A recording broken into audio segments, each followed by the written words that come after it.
Hello students, आज हम लोग 10th का पहला वीडियो लेक्चर मेरा है और हम लोग आज 10th क्लास के सिलेबस को पढ़ेंगे। 10th क्लास में जो आपका पहला यूनिट है वो इलेक्ट्रिसिटी है। उसके बाद हम लोग सेकेंड यूनिट पे चलेंगे, magnetic effect of electric current, और फिर लाइट है। इलेक्ट्रिसिटी में आपको बेसिक चीज़ें जाननी हैं, जैसे चार्ज का क्या कॉन्सेप्ट होता है और चार्ज को की बेसिक प्रॉपर्टीज़ क्या होती हैं, और उसके बाद हम लोग करंट पे चलेंगे, इलेक्ट्रिक करंट पर। अगर आपको चार्ज के बारे में डिटेल स्टडी करनी है तो आप मेरे 12th के वीडियो पे चले जाएगा, सेम लिंक पे आप सेम चैनल पे electric charges and field search करेंगे तो आपको वीडियो मिल जाएगा। आइए देखते हैं। तो हमारा पहला चैप्टर है क्लास 10th के लिए यूनिट 1 इलेक्ट्रिसिटी। इलेक्ट्रिसिटी को हम दो ब्रांचेस में डिवाइड कर सकते हैं। पहली ब्रांच है इलेक्ट्रोस्टैटिक्स। इलेक्ट्रोस्टैटिक्स का मतलब क्या होता है? इलेक्ट्रो मीन्स होता है चार्ज, स्टैटिक मतलब रेस्ट। तो इस ब्रांच में हम लोग चार्ज के बारे में पढ़ते हैं, लेकिन चार्ज रेस्ट में होना चाहिए। इलेक्ट्रोडायनेमिक्स, इलेक्ट्रो मीन्स फिर से वही charge, dynamics means motion, means आपका चार्ज मोशन में होना चाहिए। मीन्स इलेक्ट्रोस्टैटिक्स में हम चार्ज के बारे में पढ़ेंगे लेकिन चार्ज रेस्ट में होगा। इलेक्ट्रोडायनेमिक्स में हम चार्ज के बारे में पढ़ेंगे लेकिन चार्ज मोशन में होगा। अब आते हैं कि ये चार्ज क्या होता है, ये चार्ज कहाँ से आया। इसका आप स्क्रीनशॉट ले सकते हैं क्योंकि हम इसको मिटाएंगे। चार्ज का आपको डिटेल स्टडी करना होगा तो आप 12th के वीडियो को देख सकते हैं।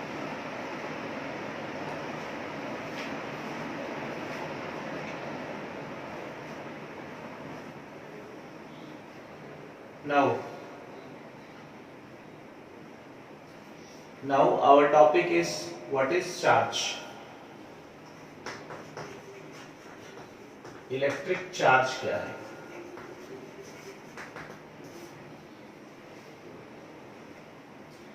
$600 BC में एक साइंटिस्ट थे जिनका नाम था थेल्स।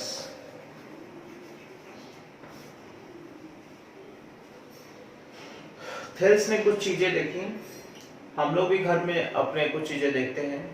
जैसे अगर हम लोग कंघी से बालों को रगड़ देते हैं तो ये कागज के छोटे छोटे टुकड़ों को अट्रैक्ट करने लगता है। प्लास्टिक की चेयर होती है, आप बैठे रहते हैं और आपकी स्किन टच करती है तो आपको करंट जैसा महसूस होता है। थेल्स ने भी कुछ चीजें देखी। थेल्स ने क्या देखा कि उन्होंने एक सिल्क का कपड़ा लिया और इसको इन्होंने ग्लास रॉड से रब कर दिया।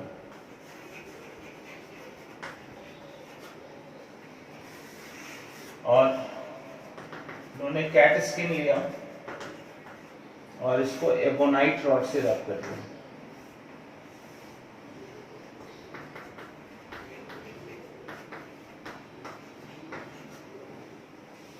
सिल्क के कपड़े को ग्लास रॉड से रब कर दिया इन्होंने और कैट स्किन को एबोनाइट रॉड से रब कर दिया। रब करने के बाद जब दोनों रॉड को ये पास ले गए तो दोनों रॉड आपस में चिपक गए। थेल्स को ये बात समझ में नहीं आ रही थी कि आखिर में ये रॉड चिपक क्यों जा रहे हैं, तो उन्होंने फिर दूसरा एक्सपेरिमेंट किया। उन्होंने दो ग्लास रॉड लिए और दोनों को सिल्क क्लॉथ से रगड़ दिया। फिर दोनों ग्लास रॉड को ये अपने पास ले गए तो ये दोनों रिपल्शन करने लगे। उसके बाद इन्होंने दो एबोनाइट रॉड लिए, फिर दोनों को कैट स्किन से रब किया तो देख रहे थे कि ये एबोनाइट रॉड भी रिपल्शन कर रहे हैं। तब इन्होंने देखा कि इसका मतलब कि जो अपोजिट नेचर के ये दो बॉडीज हैं तो ये अट्रैक्ट कर रहा है, लेकिन सेम नेचर का आ रहा है तो ये रिपल्शन कर रहा है। तो इनको पता नहीं था कि ये चार्ज मैंने डिस्कवर किया है। तो ये बातें इन्होंने फ्रैंकलिन को बताई और फ्रैंकलिन चूंकि चार्ज पे स्टडी कर रहा था तो उसने बताया कि ये आपने चार्ज की डिस्कवरी की है। तो इस तरह से चार्ज का जो कंसेप्ट है वो फ्रैंकलिन ने दिया। अब क्वेश्चन ये उठता है कि चार्ज कहाँ से आया। तो आपने देखा कि जब हम सिल्क को ग्लास रॉड से रब करते हैं तो सिल्क पे पॉजिटिव चार्ज आता है और जितने यहाँ पॉजिटिव आते हैं उतने ही यहाँ नेगेटिव चार्जेस भी आते हैं। दूसरी तरफ एबोनाइट पर नेगेटिव चार्ज आता है और जितने यहाँ नेगेटिव चार्ज उतने यहाँ पॉजिटिव चार्ज। दिमाग में क्वेश्चन ये आता है कि आखिर में ये चार्ज डेवलप क्यों हुआ। तो उसका रीजन है कि जब आपने सिल्क को ग्लास रॉड से रब किया है, जैसे अपने हाथों को हम लोग रब करते हैं तो गर्म हो जाता है हाथ, वैसे ही ये रबिंग के कारण ये ग्लास रॉड जब गर्म हुआ होगा, हीट हुआ होगा, तो उसको एक एनर्जी मिलती है जिसको हम लोग आयनाइजेशन पोटेंशियल कहते हैं या आयनाइजेशन एनर्जी कहते हैं। This is the amount of energy required to remove an electron from isolated gaseous atom. और इसकी वजह से क्योंकि ग्लास रॉड का लो आईपी होगा, आयनाइजेशन पोटेंशियल लो होगा, तो इसने इलेक्ट्रॉन लूज कर दिया है और सिल्क ने उसको गेन कर लिया है। उसी तरह से यहाँ कैट स्किन का आयनाइजेशन पोटेंशियल कम होगा तो इसने लूज किया है और एबोनाइट ने उसको गेन कर लिया है। इसका मतलब कि जितने इलेक्ट्रॉन ट्रांसफर होते हैं उसी कारण चार्ज डेवलप होता है और चार्ज डेवलप होने की वजह से इसमें फोर्स लग रहा है। तो इसका मतलब कि चार्ज एक इंट्रिंसिक प्रॉपर्टी होती है जिसकी वजह से कोई भी बॉडी इलेक्ट्रोस्टैटिक फोर्स या इलेक्ट्रोमैग्नेटिक फिनोमेना को फील करती है, महसूस करती है। बहुत सारे बच्चे कंफ्यूज रहते हैं कि इंट्रिंसिक का मतलब क्या होता है। इंट्रिंसिक का मतलब होता है फंडामेंटल या फिर उसको आंतरिक भी कहते हैं, जो उसका मूल, जो अब मूलभूत जो प्रॉपर्टी होती है उसको इंट्रिंसिक कहते हैं। So charge is the intrinsic property of the matter due to which it feels or it experience the electromagnetic phenomena. Mathematically, the number of electrons transferred from one body to another body is called charge. That's why we can write Q is equal to plus minus Ne. इसलिए हम लोग Q is equal to plus minus Ne लिख सकते हैं। Now, what is N? This is the number of electrons transferred. जितने भी electron transferred होते हैं उससे मतलब है हमको इससे मतलब नहीं कि बॉडी पे कितने इलेक्ट्रॉन हैं, तो n को कहते हैं हम, और E is 1.6 10 to the power minus 19 coulomb. This is the charge of electron, ये आपका चार्ज ऑफ इलेक्ट्रॉन है। Clear? This is the concept of charge. You just take the screenshot.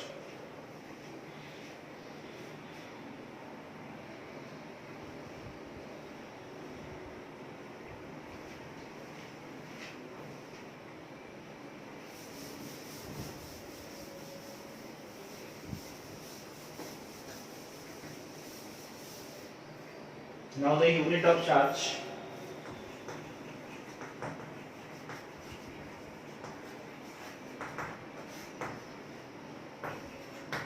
In MKS or SI system. MKS आप जानते होंगे metre kilogram second कहते हैं। SI means standard international system. इसमें इसकी यूनिट कूलम होती है, इसको हम C से डिनोट करते हैं। और इन CGS system the unit is ESU, electrostatic unit इसको कहते हैं, या फिर इसको हम लोग स्टैट कूलम भी कहते हैं। This is called statcoulomb. Clear? Now the properties of charges. So basic properties of charges.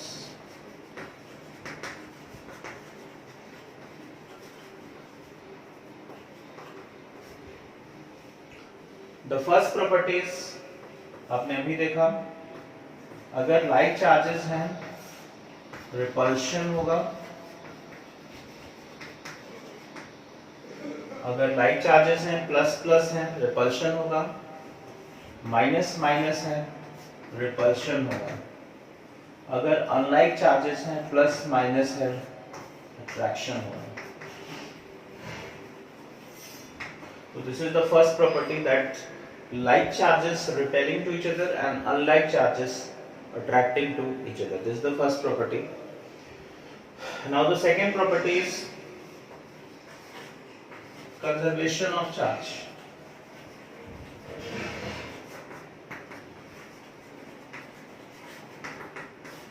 Second property is conservation of charge. जैसा कि आपने अभी देखा कि हम लोग ने जब हम सेल को ग्लास रॉड से रब किए थे, तो इस पे अगर पॉजिटिव चार्ज 5 है तो इस पे नेगेटिव चार्ज भी 5 आया था। इसका मतलब कि चार्ज कंजर्व होता है, चार्ज को केवल आप ट्रांसफर कर सकते हैं, उसको डिस्ट्रॉय नहीं कर सकते हैं। इसी को कंजर्वेशन कहते हैं। That charge can be transferred from one body to other body, it can not be destroyed. This is called conservation of charge. That charge can neither be created nor be destroyed. It can only be transferred. This is called conservation of charge. जो next property होती है उसको हम लोग कहते हैं additivity.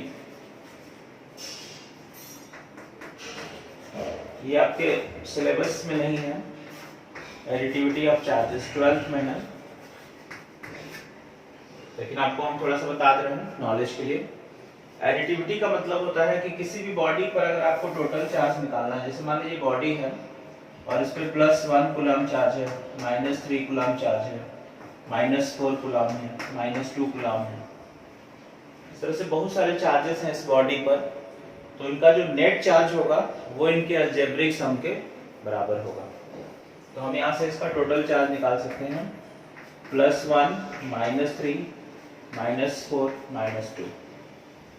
आपको इससे मतलब नहीं है कि इसमें प्लस माइनस कितने हैं, यहाँ तो 3 माइनस है, एक ही प्लस है, तो उससे कोई मतलब नहीं। आप अलजेब्रिक सम लेंगे, साइन के साथ इसको ऐड कर देंगे। Now this becomes -7 -9 + 1, this is -8। So answer is -8 coulomb. This is called additivity. इसको एडिटिविटी कहते हैं। ये चार्ज की दूसरी प्रॉपर्टी, तीसरी प्रॉपर्टी हो गई। और एक और प्रॉपर्टी होती है जिसको हम लोग क्वांटाइजेशन कहते हैं। This is the fourth property, quantization. Quantization का मतलब होता है, जो आपको अभी मैंने बताया, Q = Ne। तो ये जो नंबर ऑफ इलेक्ट्रॉन ट्रांसफर होंगे बॉडी से, ये कभी भी फ्रैक्शन में नहीं हो सकते हैं, ये हमेशा इंटीग्रल मल्टीपल होंगे। मींस आपका इंटीजर होगा ये n। इसका मतलब कि जो चार्ज ट्रांसफर हो रहा है यहाँ से, वो कभी भी फ्रैक्शन में ट्रांसफर नहीं होगा। 1 हो सकता है इलेक्ट्रॉन, 2 हो सकता है, 10 हो सकता है, लेकिन 1/2 नहीं होगा, 1/4 नहीं होगा फ्रैक्शन में। इसी को क्वांटाइजेशन कहते हैं। तो ये चार्ज की बेसिक प्रॉपर्टी है। आपको अगर डिटेल में स्टडी करना होगा चार्ज का, तो आप 12th के वीडियो लेक्चर पे जाइएगा, इलेक्ट्रिक चार्जेस एंड फील्ड पर। पहला वीडियो लेक्चर देखिए, उसमें आपको डिटेल स्टडी मिलेगी। ठीक है, now take the screenshot.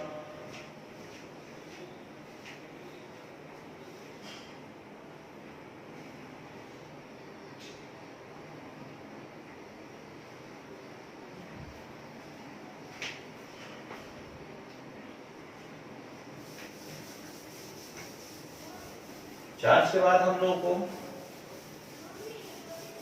Electric field का कॉन्सेप्ट पढ़ना है, लेकिन उससे पहले मैं आपको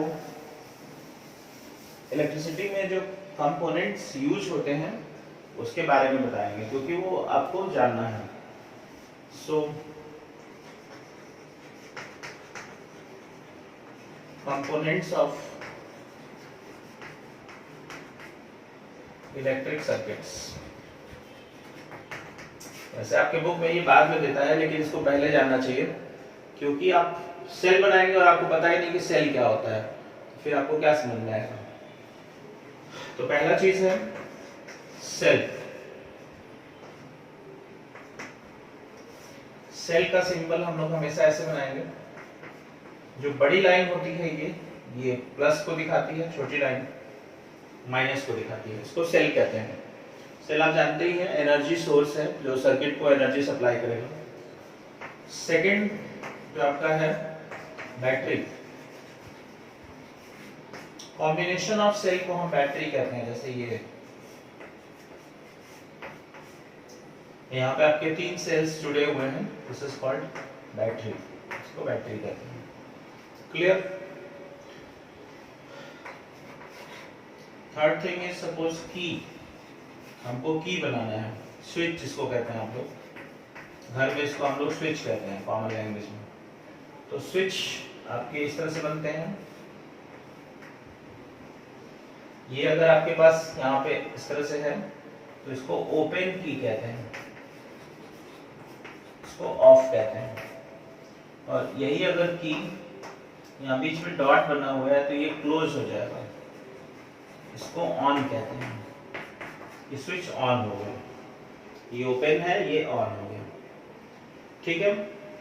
एक और स्विच होता है जो हम लोग डोरबेल में यूज करते हैं, इसको कहते हैं टैपिंग की।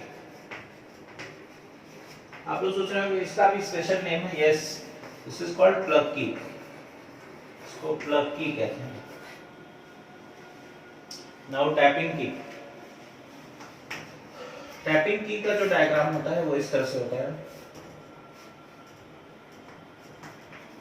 ये जब तक आप इसको प्रेस करेंगे तभी तक करंट जाएगा, उसके बाद करंट बंद हो जाती है। उसके बाद एमीटर,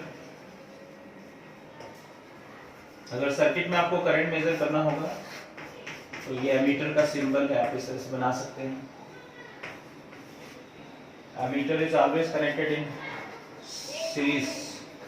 ये आपका वोल्ट मीटर है पोटेंशियल डिफरेंस के लिए, इसको पैरेलल में कनेक्ट करते हैं। ये वोल्ट मीटर है। एक रियोस्टेट होता है, एक रियोस्टेट आपका नया टर्म आएगा। रियोस्टेट हम लोग तब यूज करते हैं जब हमको वेरिएबल रेजिस्टेंस यूज करना होता है, इसको वेरिएबल रेजिस्टर भी कहते हैं, वेरिएबल रेजिस्टेंस या रेजिस्टर। इसके 2 सिंबल्स हैं, आप इस तरह से यूज कर सकते हैं इसको। ये रियोस्टेट आपका है इस तरह से, या इसको इस तरह से भी बुक में दिया जाता है, इसको आरएस से दिखाते हैं, रियोस्टेट है ये। अगर आपको रेजिस्टर दिखाना है तो आप इस तरह से रेजिस्टर दिखा सकते हैं।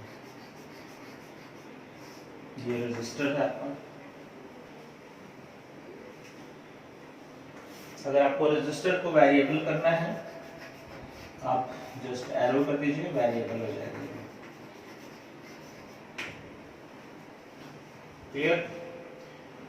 जल्दी से आप स्क्रीनशॉट लीजिए, इसको मिटाएंगे।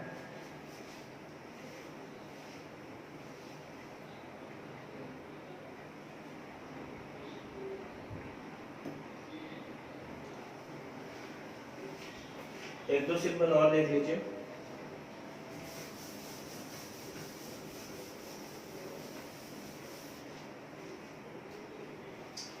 सर्किट में कहीं भी आपको कनेक्शन करना होगा,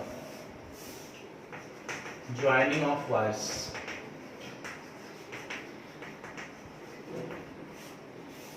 तो इस तरह से आप ज्वाइन दिखा सकते हैं। ये आपको नेक्स्ट बताने जा रहे हैं क्रॉसिंग विदाउट ज्वाइनिंग।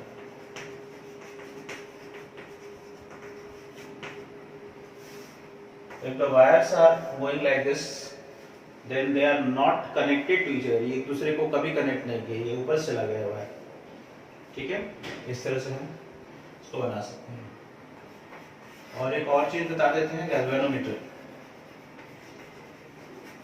सर्किट में कभी भी करंट को डिटेक्ट करना होगा, डिटेक्ट मतलब पता लगाना होता है, तो हम गैल्वेनोमीटर यूज करते हैं। तो ये गैल्वेनोमीटर है।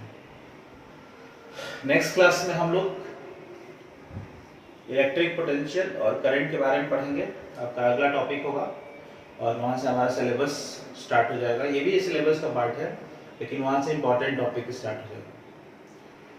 तो आप इसका स्क्रीनशॉट ले लीजिए और चैनल को जरूर सब्सक्राइब कर दीजिएगा, शेयर कर दीजिए, लाइक कर दीजिए। आपको डेली आपको एक वीडियो मिलेगा 10th क्लास के लिए, इससे आपका पूरा सिलेबस कंप्लीट हो जाएगा। Thank you.